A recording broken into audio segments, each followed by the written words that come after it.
Bonjour à tous, aujourd'hui, je vais vous expliquer la méthode pour réussir le commentaire de texte en philosophie au bac.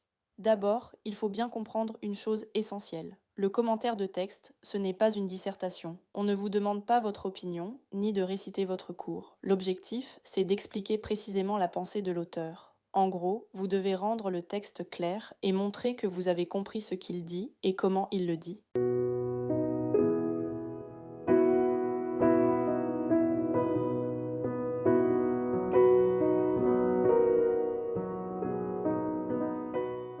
La première étape, c'est la lecture attentive du texte. Il faut le lire plusieurs fois. Pendant cette lecture, vous devez repérer 3 éléments clés. D'abord, la thèse.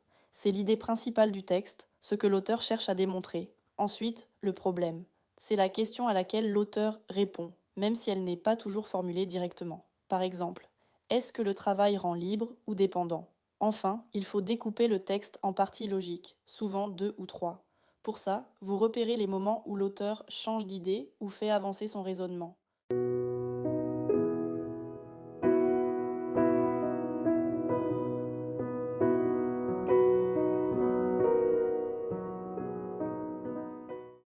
Une fois ce travail fait, vous pouvez passer à la rédaction.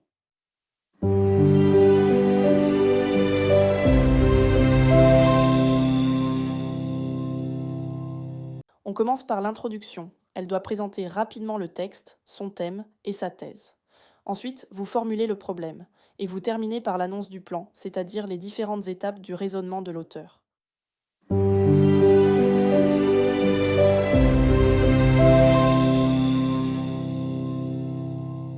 Ensuite, il y a le développement. Et là, il faut suivre le texte étape par étape. Chaque partie correspond à un moment du raisonnement. Et dans chaque paragraphe, vous devez toujours faire 3 choses. D'abord, vous énoncez l'idée de l'auteur.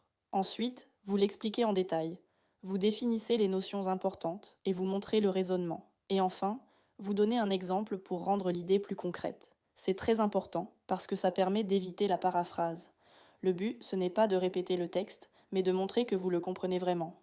Autre point essentiel, vous devez toujours rester fidèle au texte. Il ne faut pas partir dans une dissertation générale. Par contre, vous pouvez utiliser des références philosophiques si elles éclairent le texte.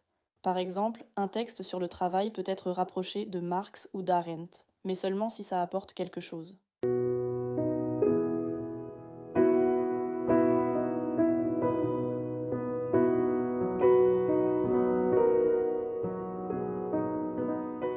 Enfin, la conclusion.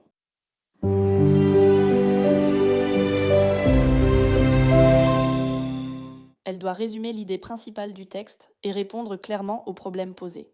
Vous pouvez éventuellement ouvrir sur une autre question, mais ce n'est pas obligatoire.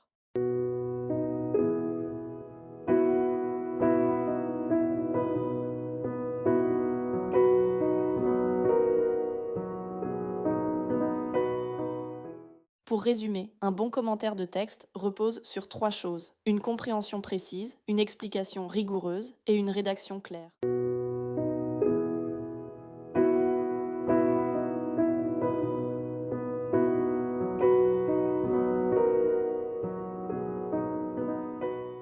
Et surtout, n'oubliez pas, ce qui est évalué, ce n'est pas votre opinion, mais votre capacité à comprendre et expliquer la pensée d'un auteur. Voilà, j'espère que cette méthode vous aidera pour le bac. Merci de nous avoir écoutés et à bientôt pour un nouvel épisode sur Ondes lycéennes.